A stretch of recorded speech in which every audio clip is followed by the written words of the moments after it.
episode 6 of the Pit Box Podcast. It's your boy Steven.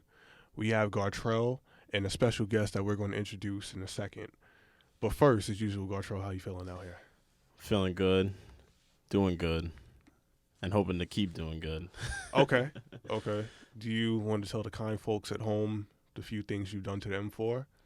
Yeah, so real quick, since our last podcast, I've installed the test pipes. I think actually that same day of the podcast, we had stopped doing them just to come do the podcast again and go back and finish it. So that was pretty interesting. It's got charge pipes now, and it's got a rear duckbill. And most recently, actually yesterday, which is the 10th, I got KW height adjustable lowering springs installed on the car, so it's sitting pretty now, and boy does that look good. So yeah, it's great. Okay, all right. Well, I guess I'll give them a quick update about the go-kart team. I do have the GoFundMe up if you guys care to donate.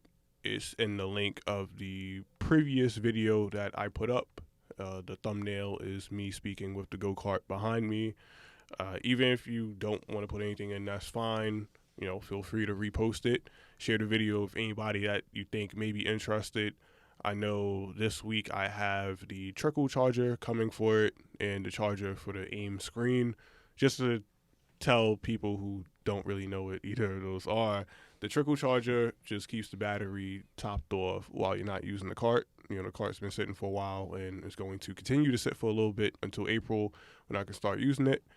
And the aim screen is a screen on the steering wheel that tells you various different things such as speed, RPMs, engine temperatures, time you have on the engine, your lap times, and sector times within the lap via GPS. You can set up your warning lights on there and everything. And it's just a pretty cool thing.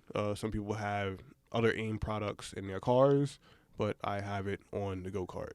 So that's the small updates for that. Of course, we're still moving forward, still looking to secure some more sponsors. But there's some good news that hopefully I'll have for you guys on the next podcast. But overall, things are looking real good, and we start racing in April. Mm-hmm. Mighty soon. That's sick. Can't wait. Oh, yeah. And just continuing to grind to make this happen. And it's happening. It's great. Okay. But now, I would do a drum roll, but I'm scared it's going to mess up the audio. And I don't have the hotkeys on here to, like Joe Budden to make the drum roll. But that's fine. So for today's guest, we have an OG in the game. Who could it be? It's Ken of Central. Hey, what's up? What's up, everybody? Welcome.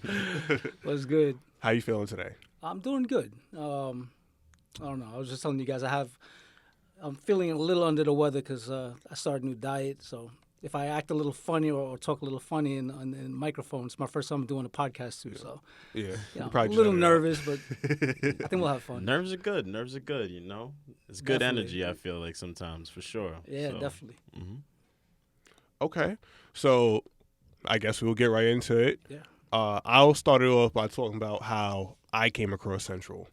So, as I've told most of the viewers, I've been about cars since forever. I was driving around my living room in one of them little plastic Fisher-Price joints, stealing my parents' keys. I've just been hooked forever. And so, about the time I started driving, senior year of high school, it was 2014, I was like, all right, well, of course I have all this knowledge and love for the game, but I don't know anything about the local New York City car community, however much of there is one, and I found out it's thriving. I just didn't know. It kind of was hiding in plain sight. One of my friends says like a secret society that's not so secret because once you know, but until you know, you just really don't know, And so for me, I think I found you guys on Instagram. I had to have found you guys on Instagram. I had to have found the Central page, but I'm trying to figure out how I even found the Central page. It had to be somebody that I saw on like the Explore page at that time that you guys came about. And then I remember I was looking at your page, and then me and Gartrell found out about Fly Auto Motion was opening. Oh, yeah. Shout out to Sean and Shout out Jay. to Sean if you're listening. Yeah. And I was like, okay, well, this is cool. Let's go out to that. So we go out to that. It was on the Central website and stuff. Like, we're actually in some of the pictures. Yeah.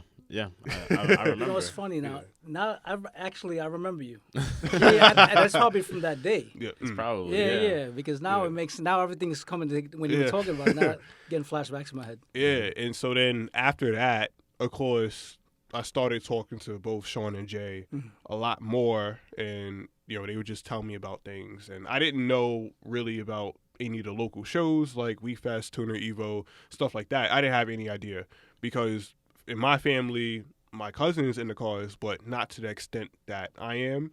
So he'll go to New York Auto Show.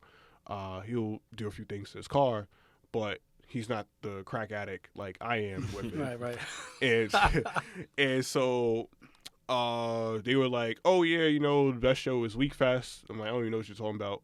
So went on YouTube, looked it up, and then I saw Crispy's video and Halcyon. Is that how you say his name? Halcyon, yeah. Mm-hmm. I saw his name there too because he did footage of the pre-meet. Right. And I was like, oh, this is the craziest thing I've seen. Like, I didn't even know we was getting down like this in New York City. Oh, this is great. So after that, of course, more social media stuff, and then started coming out to events. And then last year, finally got to meet you.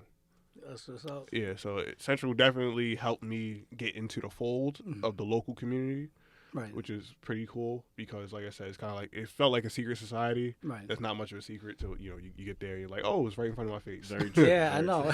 But once you know, you know. Exactly. Yeah. 100%. Exactly. Once you're in it, you're in it. Right. Yeah. So, talk to us about how Central came All right, about well- because I know you've been at it for a while. Yeah, I mean, just like you, ever since I was a little kid, I love cars, I mean, my dad used to tell me in kindergarten that the first day I went to school, there was a whole bunch of kids and I was shy and the teacher held up a book and there was a picture of a car in the book and I was quiet for the whole day. He was there for he made it seem like he was there for the whole day, but he said the minute I saw the car, I wouldn't stop yelling that I saw a car. So, ever since I was a kid, just like you, I grew up and it was I always had a deep passion for just cars, car life and things like that. Even though I really didn't understand what it meant, I love cars.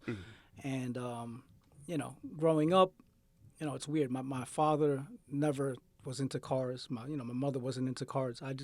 It's just something that sometimes you feel like you're born with it, Sparks that imagination in your mind, It's weird, but in a good way.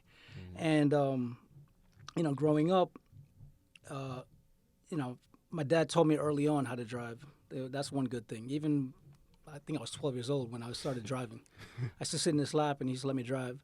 So I've always, thank God he was able to introduce me to that at a young age because growing up, I really enjoyed driving, as a teenager. Unfortunately, I ended up getting my license revoked for 3 years because I enjoyed doing it too much. I was flying everywhere. But, that all these stories, they add up to how Central came about because Central started originally as an idea back in 2004. Like, it's kind of crazy to even say that because we're in 2020 now. But in 2004, at this point in time, we were, I was always involved with street racing. I love street racing, and it sounds corny when I say it, or, unless you're really involved, people don't understand that those that do street racing or are involved in street racing, it's not quite the same now. But back then, before social media and before it became a popularity, likes type of thing, people did it because they actually liked to compete. They were passionate about the sport, and they were passionate about driving, and they were passionate about. And even if you weren't an owner or you weren't involved directly with the car, but you were there because you supported someone or you were friends with someone, that's how people like the scene was back then. Sometimes you didn't have to be driving a car to be involved in the scene and to be passionate about it. So back then we used to street race, and you know that was my thing back then. And there was other cultures, subcultures going on. There was the JDM subcultures, obviously the domestic subcultures, and everyone had their own different cliques, and it was cool because everyone was passionate about doing their own thing, but there wasn't any social media back then. Right. So because there was no social media, it was a different feel, you know. So with Central, I had a friend, and you guys might know him, Edwin. He's with Prime now. Yep. And Edwin, he was a website designer just starting out back then, and I had my own car club. And my own car club, we called ourselves Team Revelation. Uh-huh. And we started it back in 2000, and in 2004, before Central became anything, about an idea, me and Edwin had this idea to start something like a website to just showcase the things that we were already doing in car culture. He wasn't into street racing. I was, but he was more into the JDM cars. Back then, it was there was Evo New York. I don't know if you guys know Evo New York. No. No. Not familiar with that one. How about SQC New York, Super Queens Club? No. So- Actually, not familiar with that one either. All right. How about Fizz, the shop? That sounds familiar. All right, so Fizz, it was in Queens back then, and that was the JDM shop. There's another Fizz now in Chicago, but it's a different owner. But back then, there was a subculture of people that would buy the Subarus, the Evos, the Hondas, and they wanted JDM parts. It was a really big thing, and it was because people wanted to. We admire JDM culture, same way that we kind of see it now, but it's different because now, you're exposed to it everywhere. So it's easy to learn the knowledge just by going and putting a hashtag in or going to a website. But back then, we didn't have that luxury. So if you knew people that knew about the culture, or maybe they had access to, Option or certain magazines, then they were able to see what the culture is, and then we wanted to copy it, and that's, going back to what I was saying about Central and the idea, Edwin was more into that. So, and I was into the street racing. But New York had a culture. New York had a culture, and I thought it would be a cool idea to be able to capture it. Not because we wanted to build a brand, not because we wanted to get attention or likes. I just loved it so much. I loved it, and he loved the aspect of what he liked. And I wasn't a website designer by any means, so I just had this idea. So we started a company called Underground, and it was spelled UNDRGRND. And back then Underground, I don't know if you guys know Need for Speed Underground. Yeah. Of course. Okay, so That's the best one. all right, so We grew up on that. Yeah. so that's the crazy thing, right? Like you guys grew up on it. Underground. I still have the logo at home. Underground was something that we wanted to create for a website to capture New York car culture, right? And street culture, not about car shows. Like there was Hot Import Nights and other car shows. I was never a car show guy. I like car shows. I like seeing what's going on out there, but I was never the kind of guy that I needed to make my car for a car show. Even though I went to them, I wanted to capture the street culture of people that are actually living the life, and long story short, we started Underground, took our business license, still got it at home. It's pretty cool. And then not too long after, Need for Speed Underground comes out. And it blew up all our ideas and our plans because we were trying to create this imagery and this brand around the word underground. Because technically, the idea for this whole thing that we wanted to capture is a subculture that if you know, you know. Just like you said in the beginning, you didn't know too much about it, but then you met Sean and a few other people, and next thing you know, you were exposed to it. We didn't want to expose and put people on blast as far as what we were doing, but just capture it, in images. Because I always was into photography, even though back then I wasn't really a good photographer. I enjoyed it. So just want to make sure I don't miss anything over here. But that was 2004. So from 2004 until 2009, once Need for Speed Underground came out, we were busy with our lives, Mhm. but I was still doing what I loved. I was still out there. I was still street racing. I mean, it's kind of weird and funny talking about it because it sounds like almost like corny, Mhm. when I say it. Yeah. But when we did it, it was very serious. Like Mhm.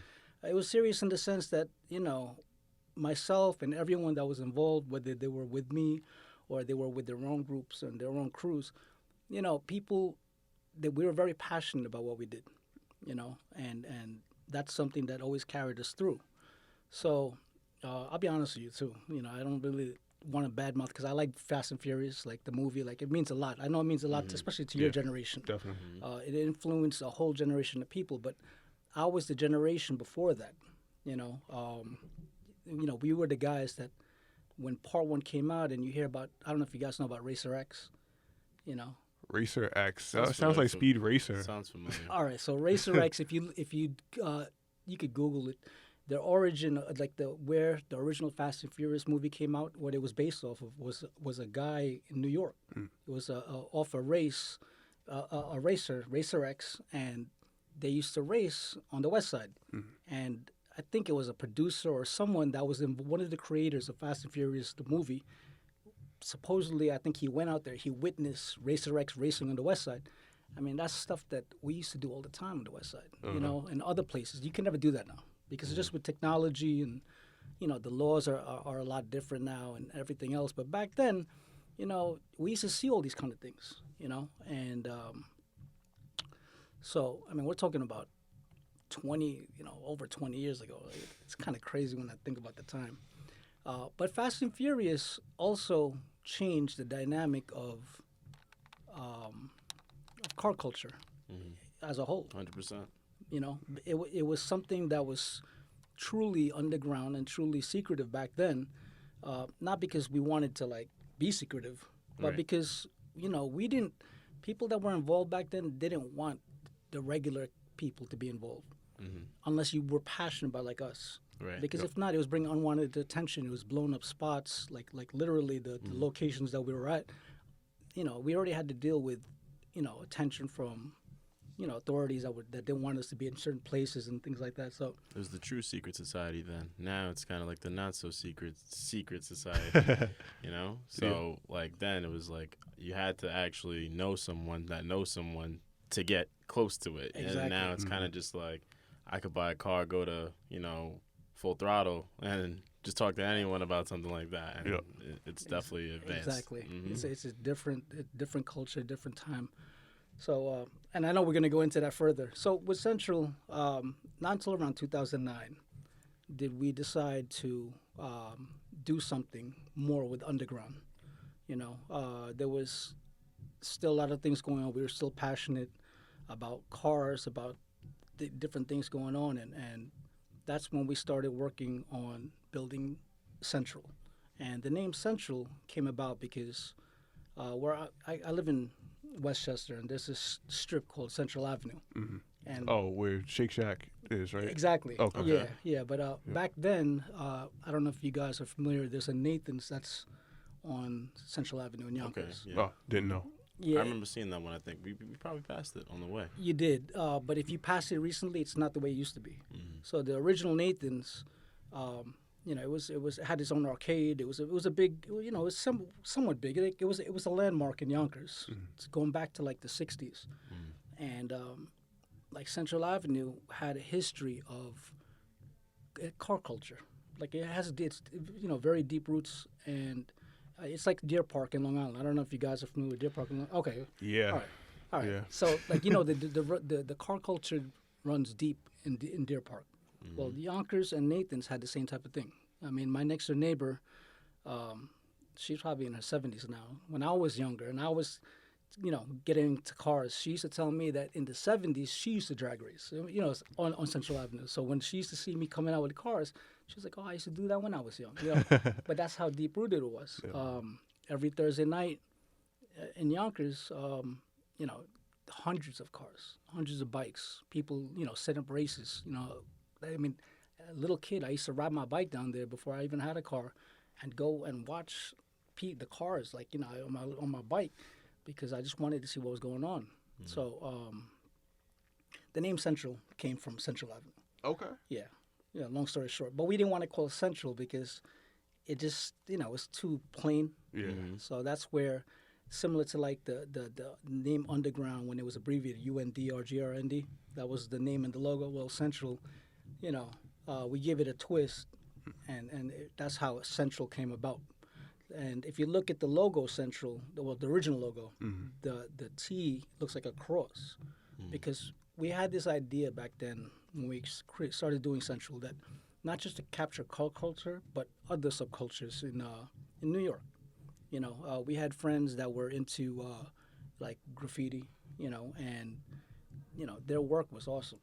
So back then we wanted to be able to showcase them, and it, you know, the idea was not really, I don't know what the proper word, focused, or you know, it was kind of out there. It was kind of spread apart when we first learned Central. We started going to b-boy events in Queens, you know, different graffiti events, plus cars. So, and we wanted to capture the subcultures of street culture, because you know it was people that are into it are very passionate.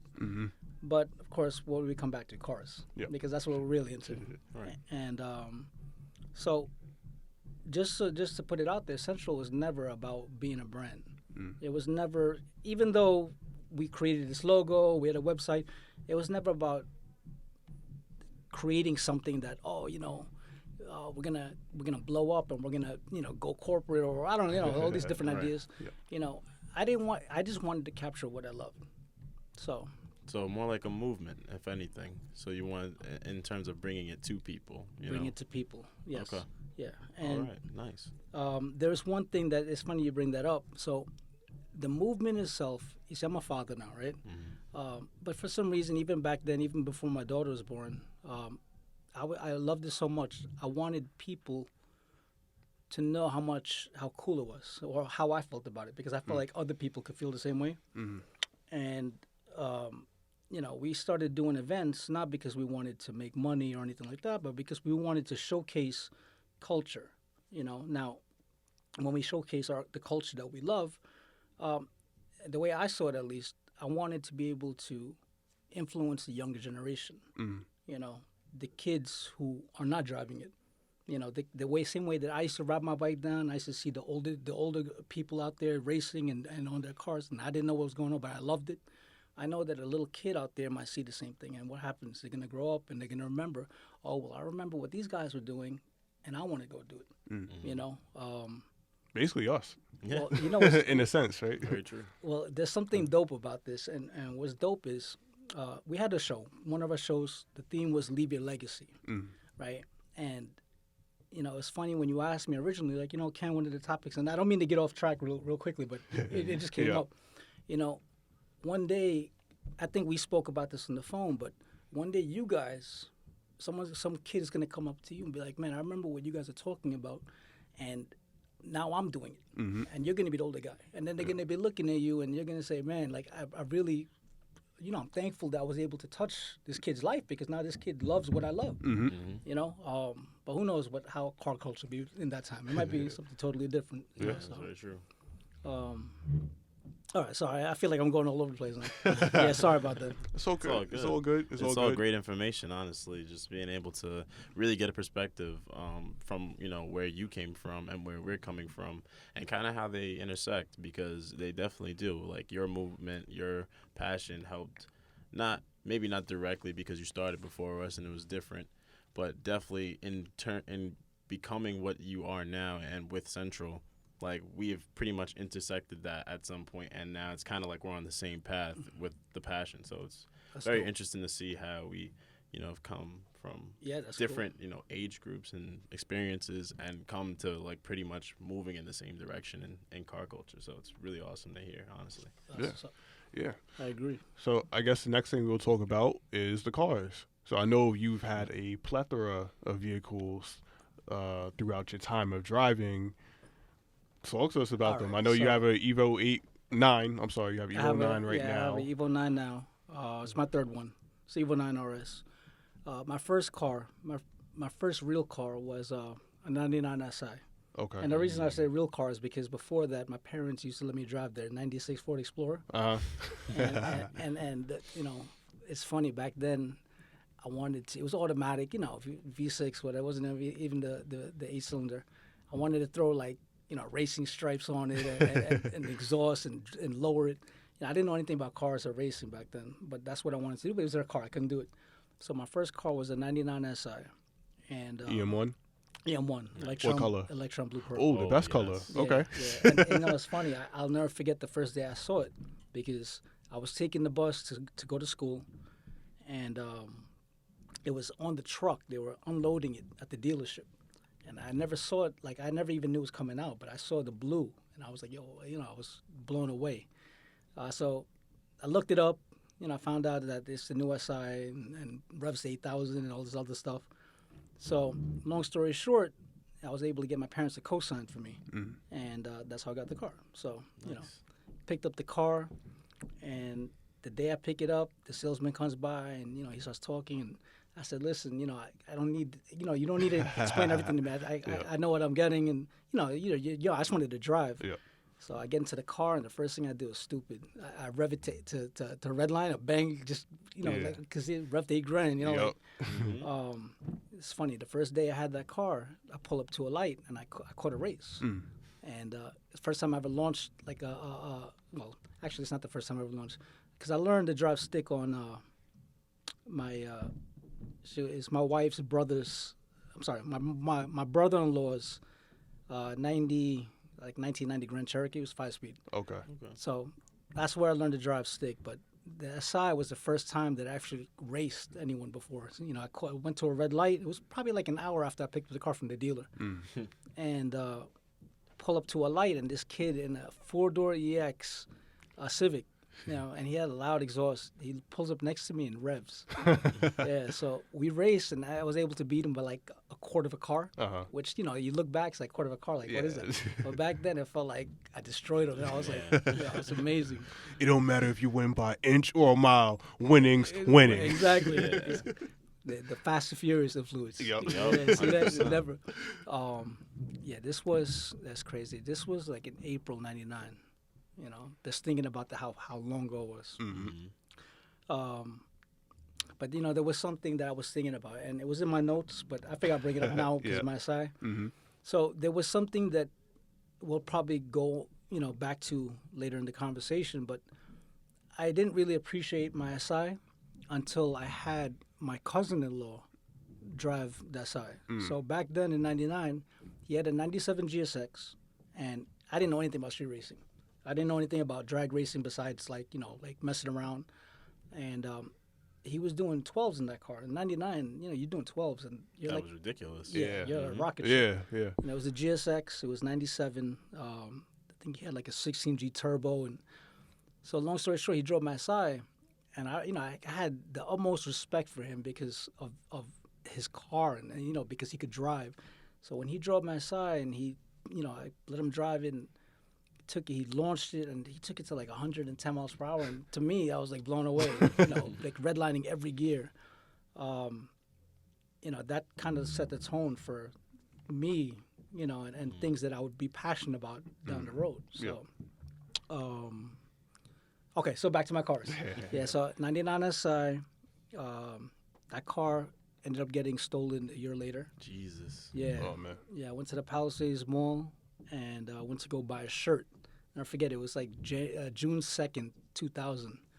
And I'm Filipino, so there was a Filipino Day Parade. It was a Saturday that it got stolen, but the parade was Sunday. So I go to the mall, went in for 30 minutes to go buy the shirt, and I walk out, and my car is gone. You know, now I parked my car like far away. I parked it next to like a BMW, way far away. So, you know, thinking that no one's gonna ding, it'll be safe. Long story short, I come outside, it's gone. Low jack activated, they never found it.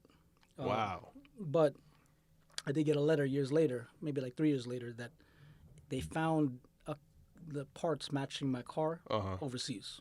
Damn. Yeah. I think that there was a ring, a stolen car theft ring. Still is. Oh, yeah. Well, no, back then, yeah, that's true. Well, what they were doing back then is they would steal the car from the mall, and they would take it to a container, and they would ship it off. So Dang.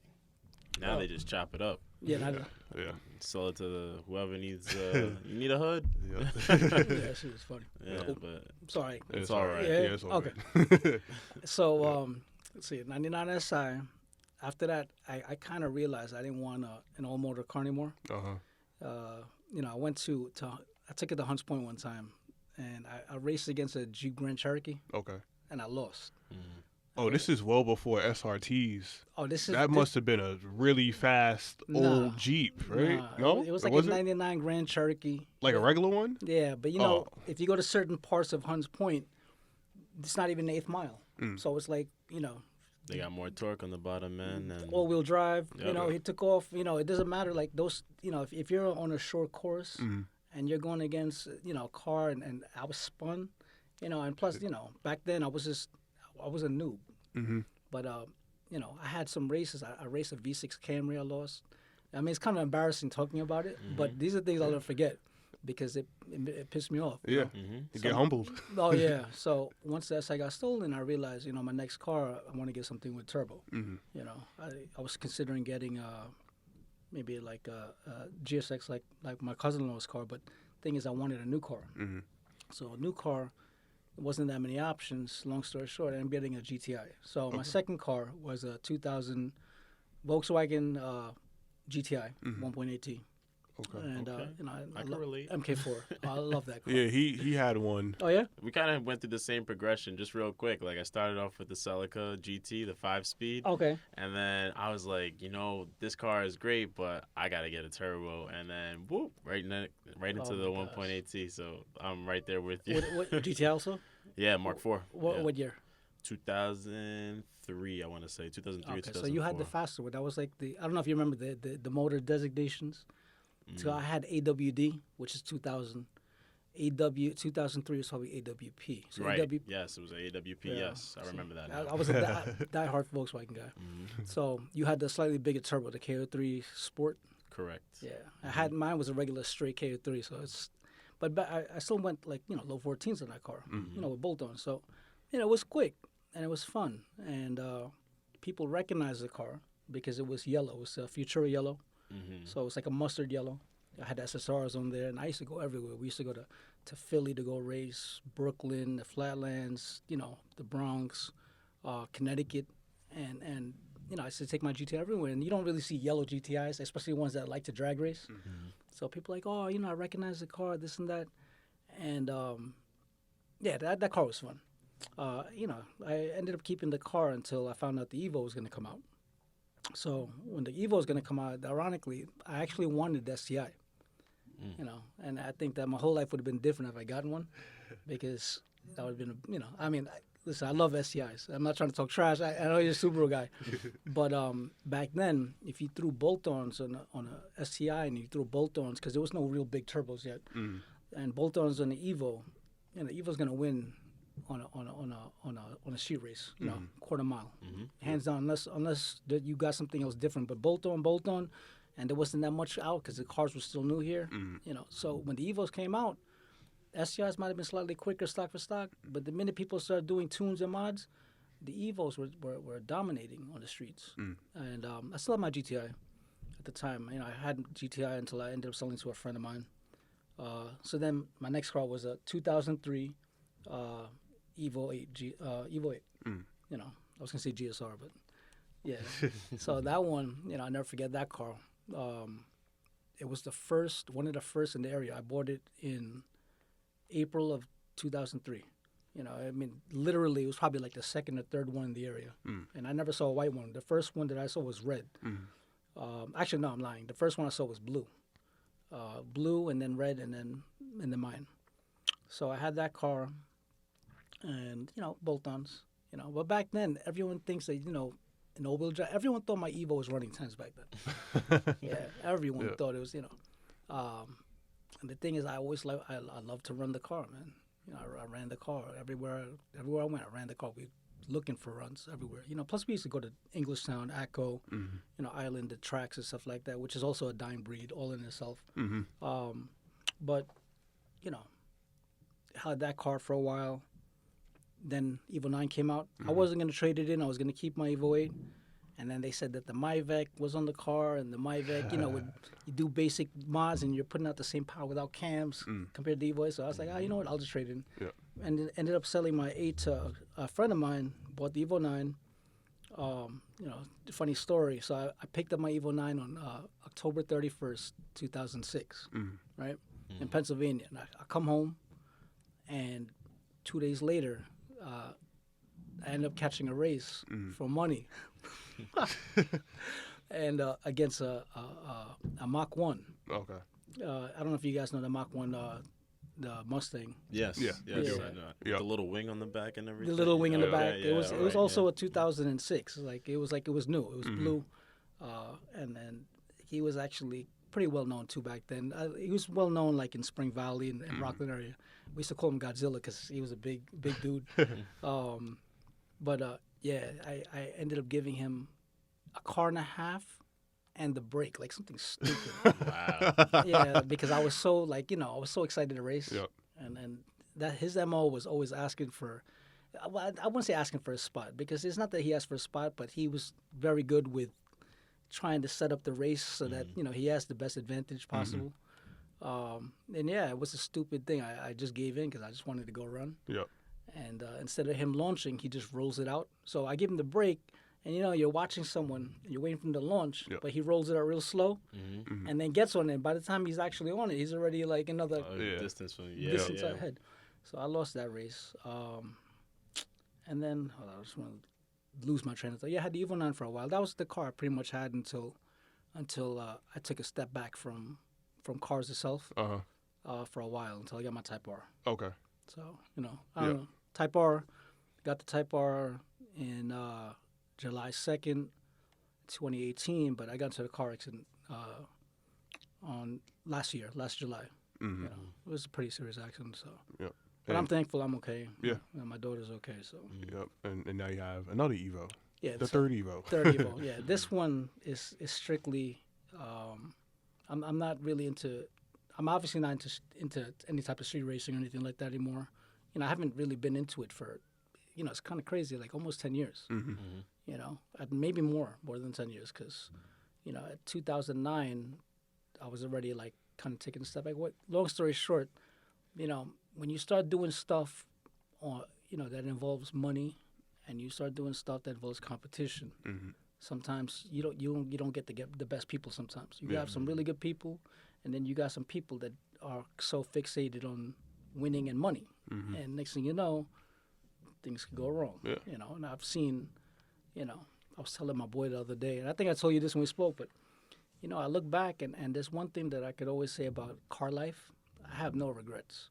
Like sometimes you say, oh, I wish I did this or I did that, and to be honest, I could tell you stories all day. We'd be here. That would take a lot of time because the amount of things that we've seen and done. If I brought my boys in here and we talk about the stuff that we've seen and done, you could never do those kind of things now, just because of technology. But back then, it was a different time, and because of that, it's just, I won't say that I'm not happy about it, but those are stories that no regrets. Yeah. No regrets. And we all walked away from it. Everyone walked away because I walked away from even being involved with that subculture because, there was incidents that happened that I just didn't want to be a part of. So. I get that. Okay. All right. Well, yeah. that was pretty informative. Sorry. No, it's all good. It's all good. No, you're good, man. Yeah, I we start talking, and next thing you know, everything's going through my. Yeah, I wanted to keep on going, but I realized. Hey, that's why we have you here. No, it's great. To Trust me. hear your experiences. So I guess we'll just go into the next question. Okay. Next question is, what do you think the differences are between enthusiasts that are your age and our age? Now you go first, and then we'll say how we feel. Okay. Of course, it's more of a perception thing Definitely. because you're the older guy looking at the younger guys, or the younger guys looking at the older guys. Right. Yep. So. Okay. So, growing up, like I mentioned earlier, I used to watch some of the older guys when I was a kid, right? And even when I was, driving and enjoying car life and doing all this other stuff, there was guys that were older than me, same thing, 10, 20 years older than me. And I used to look up to them and respect them because of the things that they were doing or they've done. They used to tell their own stories, and they would be like, man, that's dope, so it's kind of weird that now I feel like I'm becoming that guy in a way. But I have friends besides being on this podcast with you guys. I got friends right now that are younger than me, and they're like, man, I remember when I used to see Central, and because of Central, I have one friend. He has an STI. He got his TEs, and he's like, man, he goes, I didn't even know you back then. He's what, 15 years younger than me, but we don't see age when we hang out. Cars kind of like eliminate the age thing when you have the same passion. That's very true. Yeah. And I love that. I love that because whether I'm older than you or younger than you, it doesn't matter to us. We love the same thing, and it's like a bond. But when you look at the differences between the cultures, I think a lot of it has to do with just the way we're influenced by it. I don't, and you guys could probably go into this more, but I think your influence might be a little different than my influence. You see, you guys could be influenced just by going on your phone and looking something up, and next thing you know, like you already have ideas. So I think that benefits you, but I also think, in my opinion, it also kind of disconnects because I think you had mentioned previously when we spoke that you feel as though it's not. I don't remember what the exact words you said. You could probably bring it up. I will. That you feel as though there's. I think it was less people. Yeah. You were saying you think it's more people than before is into cars, and I was that right. My issue. I was saying I think You it's think the it's other less. way, but because I was saying I was using the depth that they are into it is the difference. So with that, I think that's describes. I think you're right. Then I'm with you, and the reason being is because, at least the way I see it, we had a bond, right? And we still got a bond. We got a bond. Yeah. But when we had a bond when I was younger, it was because we were hanging out together. We were together, we were doing stuff together. And it didn't matter if you had a car. But these days, if you don't have a car, you're probably just liking my photo on Instagram, but you're not coming out and hanging out with me. We're not going to go, we might go to a car meet, but the people who are talking at the car meets, at least the way I see it, are generally car owners. They're admiring each other's cars or whatever. But then you might have some kid that doesn't have a car yet. He's just looking around. Now he's just admiring and spectating. But back when I was younger, I have friends that didn't have cars right away, but they were my boys. And if they weren't my boys, but they loved everything that was going on, if just as long as they were cool and I was cool, we hung out. And these days, it seems like everyone could like a car. You go on Instagram and and now you got all these different genres of more genres. And I mean, some of them are crazy. Some people don't even like cars the same way anymore because you could like cars differently now. Yeah. Back then you could like it because you wanted to emulate JDM or you wanted to emulate some crazy show build. And back then, a show build meant a show build. Like you did some body work, even if it was ricey, what we call ricey. Yeah. I mean, I look back now, I'm like, man, that's ricey, but you know what? They spent a lot of time and money in it. We used to make fun of them, but now I kind of like, man, kind of respect it. Yeah. Actually, I respect it a lot when I look back, and I kind of regret, but it was different back then, so someone had the, differences. Yeah. These days, you have accessibility to cheap wheels. I mean, I hate to say it, but you have accessibility to cheap wheels, cheap parts. So you could go buy a car, new or used, and you could buy whatever you want based on your budget. Whereas back in the day, yes, there was cheap parts and cheap things like that, but I don't know. I just feel like people, you had to know more back then. So. Yeah. Okay. All right. Well, I'll go, and then Gartrell. Sure. Yeah. So when I see your generation, I feel like the ones that I consistently see, they're all in. Like this is people like you who live and breathe it. That's just what they're all about. I feel that with people, me and Gartrell's age, there's a variance to the depth that they are in it, and sometimes it's reflected in the amount of how should I say, maybe how far they go with their cars, and but you can't completely judge someone off that because like I don't have the most done to my car, kind of intentionally in a sense, but of course I'm all the way in on it. Yeah, 100%. But it's just that I feel like some people are kind of just in it to be cool. Yeah. Oh, They yes. don't necessarily love it. Right. But in a sense, I can't completely knock people for that because there's a million different things you could be into, Right. not to the fullest extent. But I feel like I'm seeing more and more people kind of just in it just to be cool, just to post on the gram. They're not in it completely because they love it. Right. It's probably more of a temporary thing for Definitely. them rather than us. A lifelong thing, yeah. Yep. I think that's 100% true. It's kind of hard for me to even say more, just listening to what you guys have both said.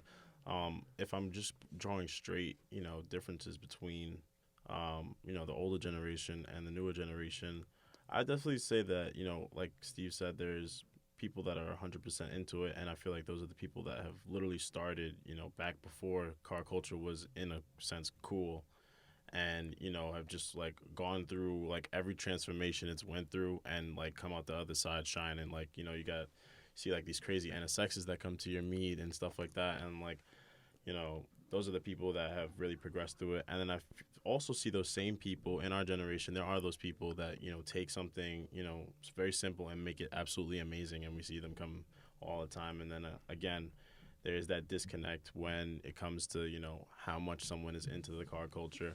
Are they just into the cars because that looks cool, I like it, like you said, or is it more so like do they want to be fully into it or trying to get into it?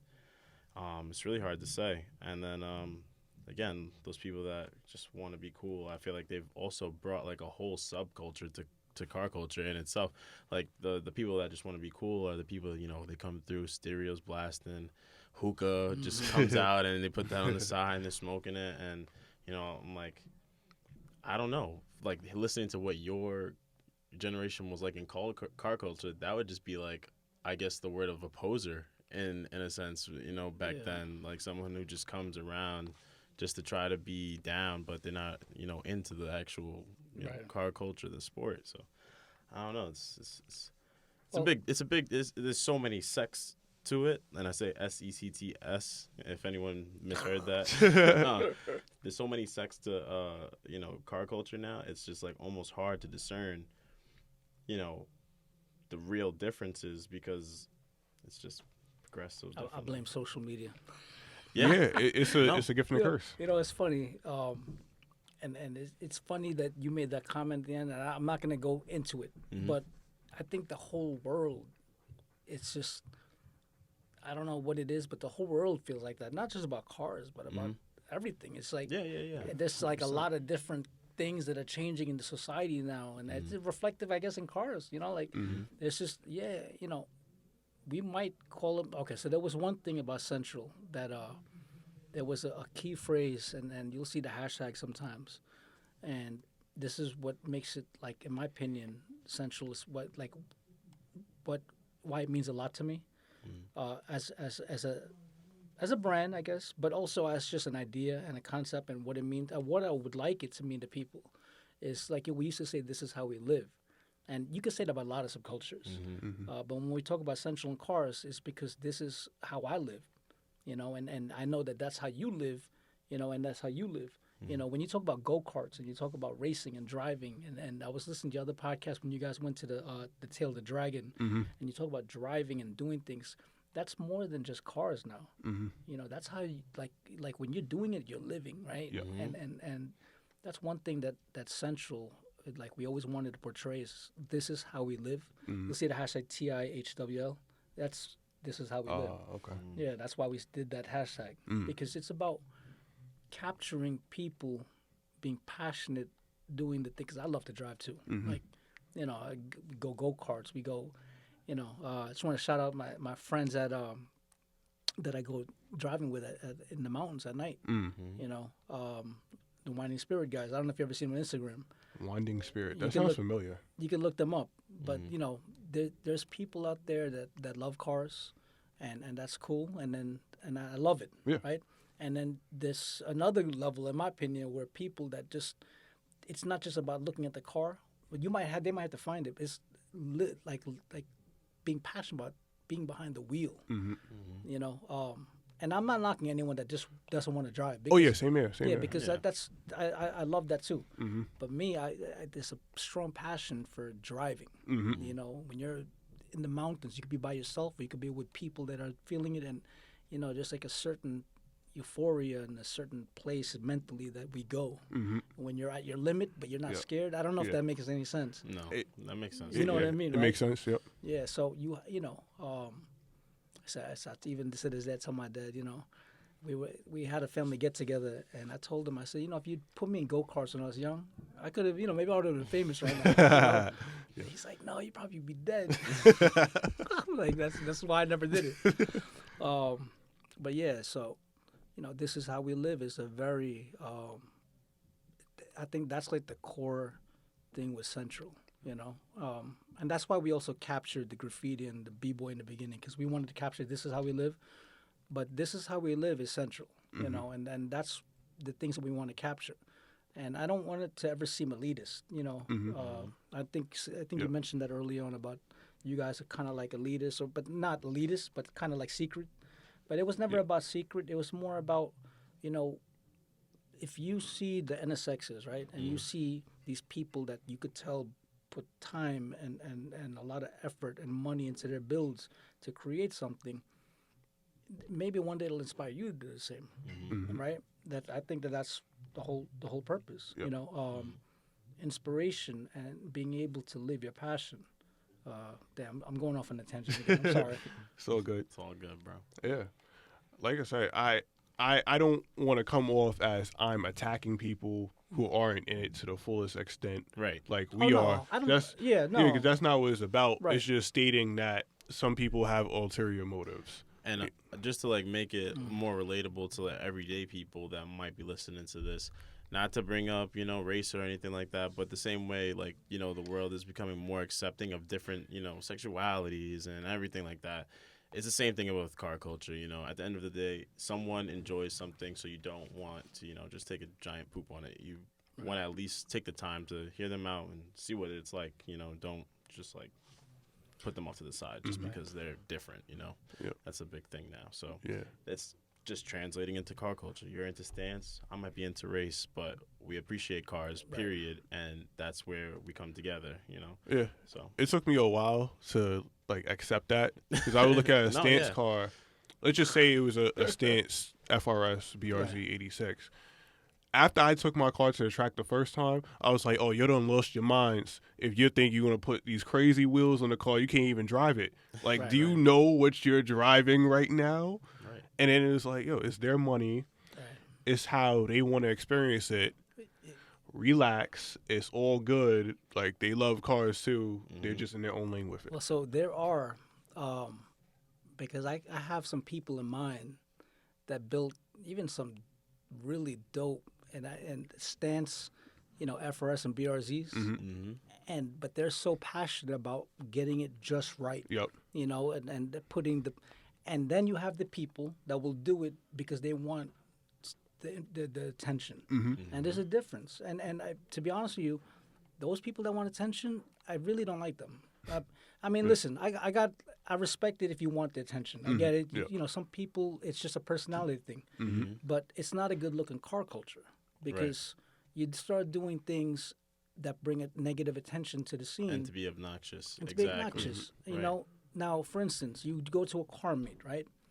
And it's like a person going there with a fast car, but all they want to do is do burnouts in the parking lot. You know, they don't want to race. They don't want to talk with anyone, but they want to go do burnout. And I just never understood that mindset. Like, you're obviously there for attention. Yeah. You know, like, yeah, it's cool to do a burnout. Yeah, it's cool that you might like your car, but you're not trying to be your friends. You're not trying to talk to anyone. You're just there to get attention. Yeah. You know, and there's certain stance people the same way. Yeah. You know, like, they'll go and they're not putting the time and the proper effort into building a proper stance car that like you could really say, wow, you really look at the details. Because I know some guys that I have total respect for. When you look at their builds, like Absolutely. You're like, that is amazing. Yeah. That is really amazing. And we've seen that, like, just, all around, like, the perfect fitment. Like, go to first class fitment back when it was going. And it's like, amazing. You see crazy builds, and you're just like, wow. Like, that's something that I really appreciate. Like, thank you for showing me this. Like, Yeah, it's like, oh, he might not be able to go around the corner fast, but his car is just next level. Like, this is great. I had to learn to appreciate that. Because, like I said, I used to just get so triggered by that. It was like, even not just my car, if it was an Evo or STI that was stands out. I'm not going to lie, I still do sometimes. If I see an Evo that stands out, there's a part of me that hurts. Oh, yeah, me too. Trust me. Yeah, it's like, oh, my God, what are you doing? Yep. But then, like I said, it was like, hey, look, it's their money. If they're sincere about it, then it's all good. I can't be mad at you for enjoying your car that way. I agree. I agree. And that's the biggest difference, I'd say, between the age groups is just the ability to, really put their touch on it. Some in a negative way, maybe per se, but it's their own touch. I think that's the biggest difference. Like, expanding it not to be just about racing, but to make it more than that, and carry that through. So yeah. All right, so we'll move to the next question. Me and Ken kind of talked about this before. Me and Gartrell and a few other boys, we talked about this a little bit. It's been a little while since we have talked about it, but it's fine. So we're talking about it appears to us, and I think technically, statistically too, that there's less people our age who are into cars than people your age. Oh, you mean yep. my opinion? Why do you think there's a disparity between the number of people your age? And this again kind of ties into you were saying you think it's more people now, and I was saying I think there's less people in a sense. Yeah, I think it goes back to what the comment I made earlier about you go to a meet, and the people that are conversing and talking are usually going to be fellow car owners, and they're usually hanging out with other car owners, and then they're usually driving together with other car owners. So it's not easy for someone that doesn't know anything, but they see a million cars on Instagram now. So, oh, yeah, I know what I want. Yeah. But it's harder to really get involved. Like, when you really want to be involved with something, you might like cars a lot, but you don't know where to go. When you brought up about Sean and Fly Automotion, that was like your gateway to getting into now. Now you're fully exposed and now you're immersed. And it's kind of the same thing in the sense that, you see, like when I was into it, I had a lot of friends that even didn't have cars, but eventually got cars. But they were always with me. If we were going to an event or we were going to a race or we were going to go hang out at a spot, it was even if it was my car and a couple other cars, but we were always together. We used to go, and there used to be 15, 20 of us all the time, and it doesn't mean that we were a gang or anything like that. No, we were just car friends looking at other cars, and, they just weren't there yet, but eventually they were going to get a car, but we were still hanging out. And if someone new wanted to come along and they were cool, I used to love, so like this is going back a long time ago, but like, if there was a money race, right? One thing, like, if there was two groups and they were collecting money, and I don't know if you guys are familiar with this, because they still do it. It's not like we've seen the videos. Oh, okay, yeah. I am. I hear it. I live right there by the Belt Parkway. So okay. Oh yeah. I mean, they still get it live, but when we used to collect for a pot, right? We used to have our own people, our own money, and we used to collect the money, and we used to put it together. But say someone came along, it's like, yo, can I throw it in the pot? Generally, I didn't mind. Yeah, as long as you're cool with it, everything's cool. Throw it on the pot. Sometimes, like, those people don't necessarily have a car yet, but they might have a car. That's what I'm trying to really get to. Is that these days, if you really want to get into the scene, I think, in my opinion, I see car people, and they're usually car people because they have a car. They're not really social. I don't know. Maybe I'm wrong. Maybe I see it. Maybe I don't know. But I think that, just not to interject or cut you off or anything, I think that, like, yes, not having a car is a factor nowadays to having, and I want to say less people my age and Steve's age that are into cars. And I want to say that for a couple reasons. One, because I think I want to blame the ease of access to transportation now. Mm-hmm. Yeah. And I want to say, like, for example, buses, like, people don't feel the need, especially in New York, to own cars because you can pretty much get anywhere you need to be via, train, bus, and I got Uber, and they make it easier to get, someplace without needing a car. So I feel like a lot of, especially I want to say my personal passion. Yes, I saw Fast and Furious, and my dad was very immersed in, racing his Civic bubble and all that stuff. And like, but it didn't really hit me more so until I got a car. And like my very first car was thick. I was like, I really want my car to be thick. I want to be like my dad back in the day. Like that's when I really started getting into cars, when I got a car. So I feel as though, if more people our age actually had cars, there would be more people who are like, oh, I want to add this to my car. Even if it's just like they got their first car as a Corolla, they'll be more enticed to get, that next car. Oh, I want to start off with GTI, or I want to get, Evo next or something like that. So I just say like that is playing a big factor, like actually not having a car. So the next thing I would say probably is because now I feel like there's more to do. So back then, maybe I don't know what it was like back then, obviously, but like I feel like there's so many different hobbies now that like something you could be drawn to something, easier than you would be drawn to cars. So for example, if you're into paintball or something like that, that would completely drag your money, your resources, your time to something else. Like that's your hobby, that's your passion, whatever the case may be.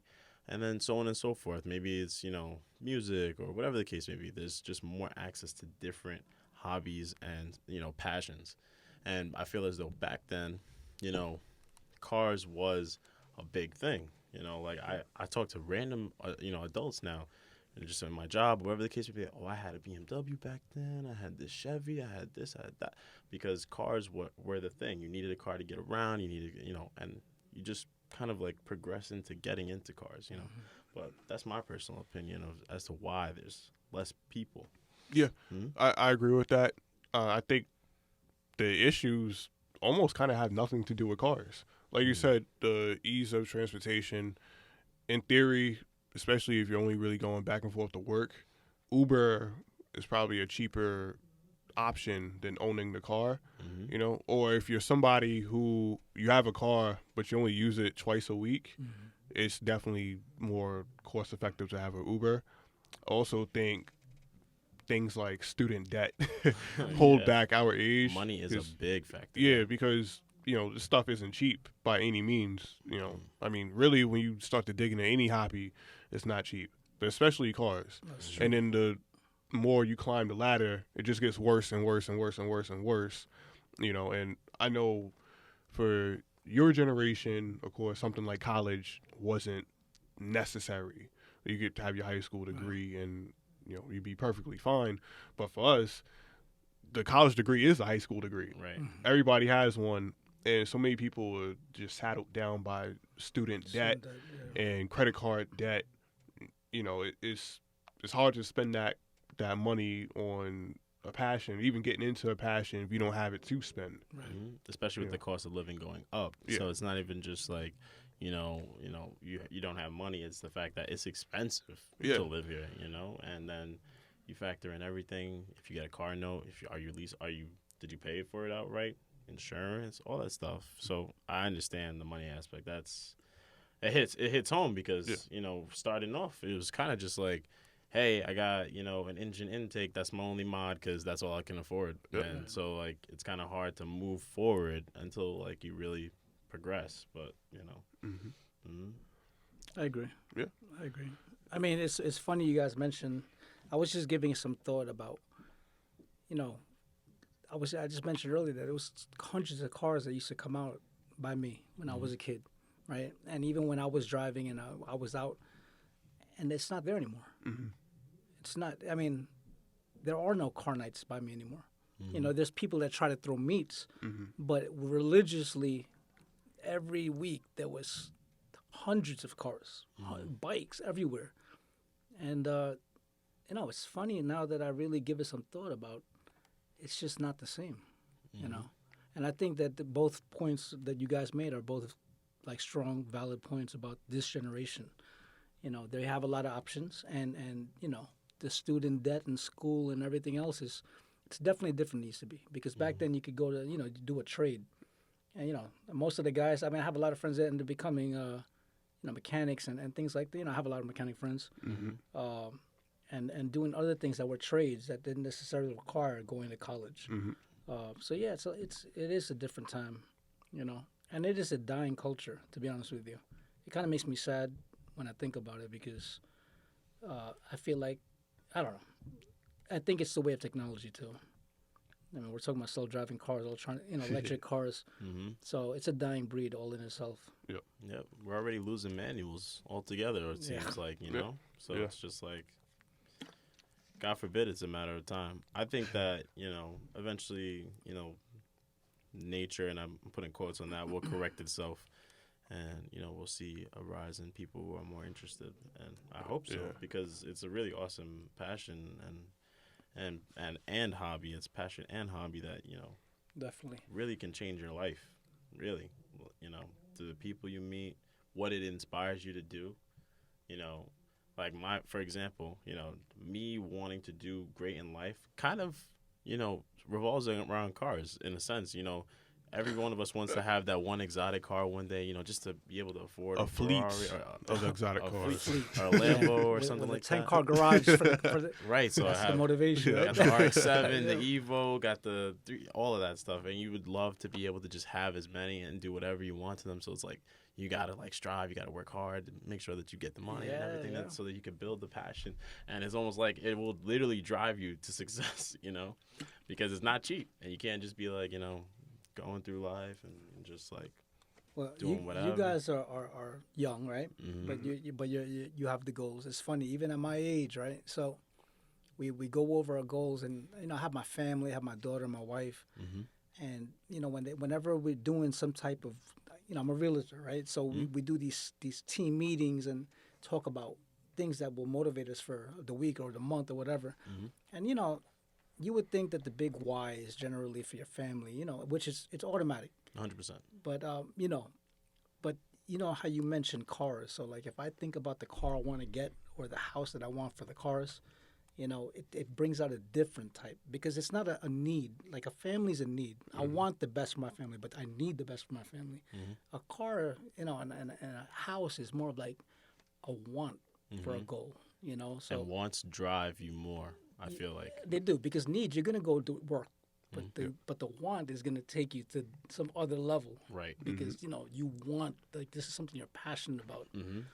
So remember when I was grinding at Applebee's, saving up every tip till I got that Evo 8. Oh my God, that was. Oh, just you had one? I didn't know. I had an Evo 8. Yeah, oh, I had nice. an 8 and a 10. Oh, okay. But yeah, I was smitten with the Evo, and I was going I was like. These things are so badass. I just gotta get it. And I was just saving. As soon as I saw the one I wanted, I was like, go and got it. Just like that. So it's definitely a driving factor. I know that feeling for sure. Well, it's funny when I have my Type R, and going back to the way things are changing. Even when I have my Type R, I was gonna get another Evo no matter what, and my goal was to get it this spring.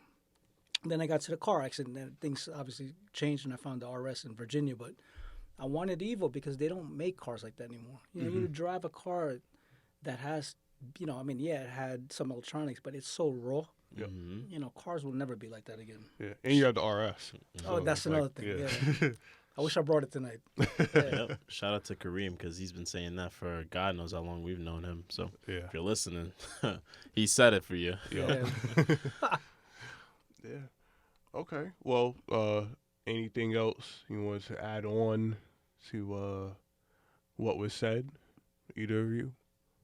No, I think that we had amazing discussion about all the topics we had today. Really. Yeah. I mean, I don't really have anything else to add. This is something I was definitely looking forward to because we don't necessarily get to interact with your age group in this setting that much. Right. Like, I'm getting to know you guys a bit more now because I'm seeing you more because I actually have access to the events now to actually go out and talk to people because I know you guys. Right. But to talk in this setting is something that probably wouldn't have thought would have happened a few years ago. I mean, shoot, when I first found Central, I didn't think I would have had a podcast. True. You know, Central, just to put it out there, it's, some people make it, I don't know, like when they talk about it, it's like they put it into this space. And I always tell them, listen, man, it's you are like, it's just like you. If you're passionate about it and you're doing it and you're living it, that's what it's really about. And I'm just older, but there's people that I look up to and I still look up to, and when I talk to them, they're regular people. We're all regular people. Yeah. We all just do what we love, and one day some kid's gonna look up to you guys and be like, oh, I remember when you were driving this or doing that, and you now you influence their life. So,